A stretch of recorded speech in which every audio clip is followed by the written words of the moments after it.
Nitong nakaraang Abril, inatasan ni Pangulong Ferdinand Marcos Jr. ang lahat ng ahensya ng pamahalaan at maging ang local government units na suportahan ang National Crime Prevention Program.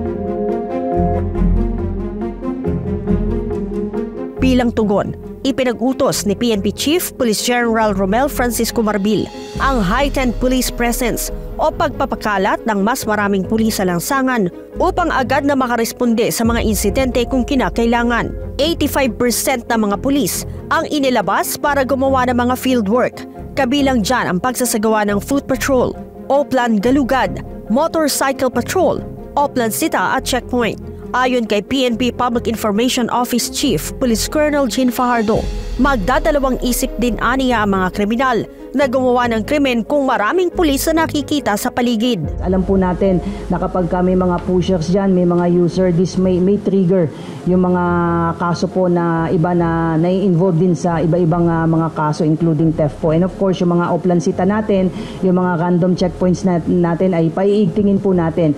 This is in a way in response doon sa adhikain nga po ng ating Pangulo na maging mas mabilis ang responde po ng pulis. Bukod sa mga kriminal na naglipana ngayon sa mga lansangan, kasama din sa tinututukan ngayon ng PNP ACG ang paglaban sa cybercrime.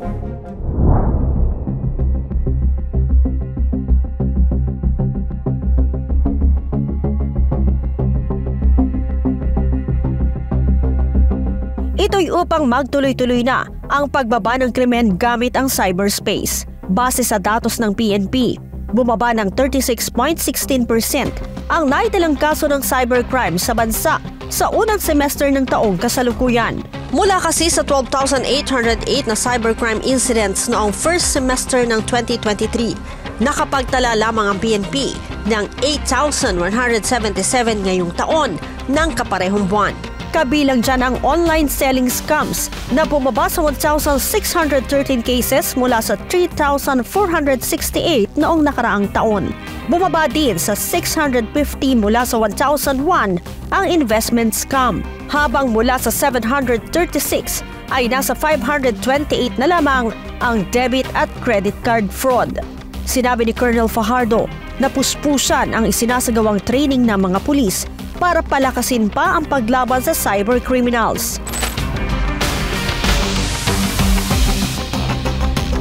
Sa first semester po ng 2024 o from January to June 27 ay nakita po natin na bumaba naman po yung mga kaso po ng anti-cyber related crimes. Marami po tayong mga training po na ipinoprovide po sa ating mga kapulisan na IT related trainings at natutuwa po tayo na even yung mga ibang ahensya po ng gobyerno katulad po ng DICT ay nagpo-provide po ng mga capacity training program po sa ating mga IT officers. Move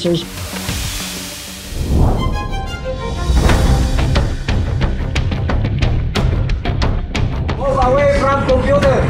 Move away. Get distance from your computer. Aktibo din ang PNP Criminal Investigation and Detection Group sa paghabol sa mga iligal na operasyon ng Philippine Offshore Gaming Operators o POGO sa bansa. Sinalakay ng mga ito ang iba't ibang POGO hub na iligal na nag-o-operate sa Metro Manila, Banban Tarlac, Porac, Pampanga, at maging sa Fontanas, Angeles, Pampanga. It will be a bigger challenge, but with the interagency coordination now, I think we will be up to that challenge. We are still trying to finish these investigations, and until due time, we will give you all this information kasi voluminous yung mga documents na pinag-aaralan natin. Nakita sa natura mga raid ang ilang uniforme ng People's Liberation Army. Sa POGO Hub sa Porac, may nahuli ding umano'y Chinese spy ang CITG National Capital Region sa Makati.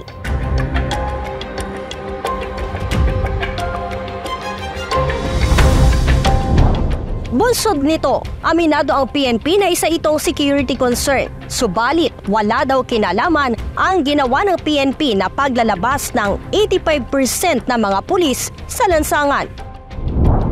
While it is concerned security, itong ating objective, ma'am, is not only limited and focused doon sa sinasabi mo po na possible espionage activities nung nahuli po nating Chinese. And of course, yung nangyayari po sa West Philippine Sea is it concern external security at laging nakasuporta yung PNP sa ating Armed Forces of the Philippines at if there's a need to provide security and police assistance sa ating mga kasamahan sa AFP.